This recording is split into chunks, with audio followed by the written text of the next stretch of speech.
টিকেটের এত হাহাকার Bangladesh versus Singapore football ম্যাচটার জন্য যে আসলে বলার মতো না। মানুষজন সাফার করছে রীতিমতো।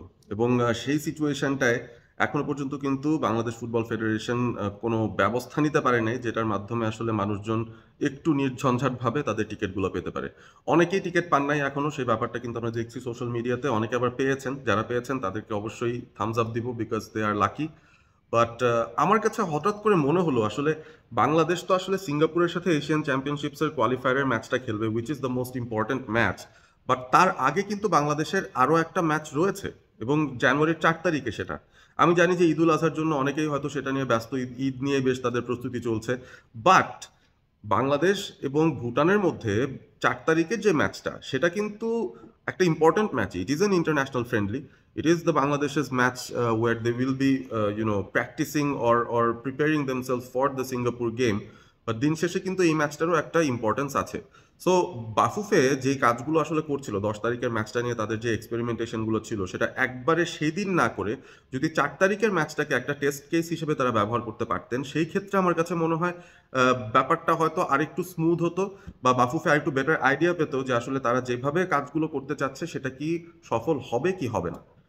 টিকেটিং এর কথাটাই বলি, ফর এক্সাম্পল ভুটান বাংলাদেশ ম্যাচের জন্য definitely Bangladesh football federation ticket ছাড়বে, সেখানে টিকিট কেটে মানুষজন দেখতে যাবেন। এবং আমরা যেটা খবর পেয়েছি, আমাদের অরিজিন প্লেয়ার্স যারা রয়েছেন, ফাহমিদুল থেকে শুরু করে হামজা চৌধুরী থেকে শুরু করে শামিদ সোম যিনি আছেন, সবাই কিন্তু চলে আসবেন 4 তারিখের আগেই। সুতরাং 4 তারিখেই তাদের ডেবিউ হয়ে যায় কিনা সেটাও কিন্তু একটা প্রশ্নের ব্যাপার।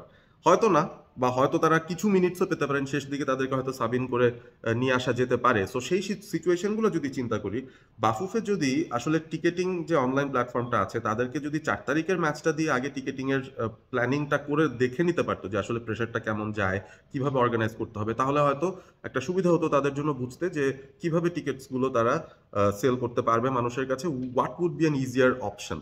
অনেকে ব্যাংকের মাধ্যমেও করেন। বাফুফে একবার ব্যাংকের মাধ্যমে জিনিসটা করেছিল, এবং that was a successful venture ultimately. So বেশ কিছু অপশনস খোলা রাখলে ব্যাপারটা একটু সহজ হতো। আলটিমেটলি এই মুহূর্তে শুধুমাত্র সেই অনলাইন প্ল্যাটফর্মের মাধ্যমে কেনা যাচ্ছে, এবং অনেকেই কিনতে পারছেন না। সো সেটা একটা স্ট্রাগল। এই টেস্টটা করে নিতে পারলে আমার মনে হয় ভালো হতো। বাট ভুটান বাংলাদেশ ম্যাচ নিয়ে তো আপনাদের এক্সাইটমেন্ট থাকা উচিত কিছুটা। I am excited. আমি দেখতে চাই আসলে যে ভুটানের এগেনস্টে বাংলাদেশ কি করে, because that will give a lot about Cabrera's planning, thinking, formations and how we want to play সিঙ্গাপুরের এগেনস্টে 10 তারিখের সেই হাই ভোল্টেজ ম্যাচটায়। আপনাদের কি মতামত? আপনাদের কি মনে হয় যে বাফুফে টিকেটিংটা নিয়ে আরেকটু বেটার একটা এফর্ট হয়তো দিতে পারতো, আরেকটু ওয়েল থট আউট একটা প্ল্যানে তারা যেতে পারতো?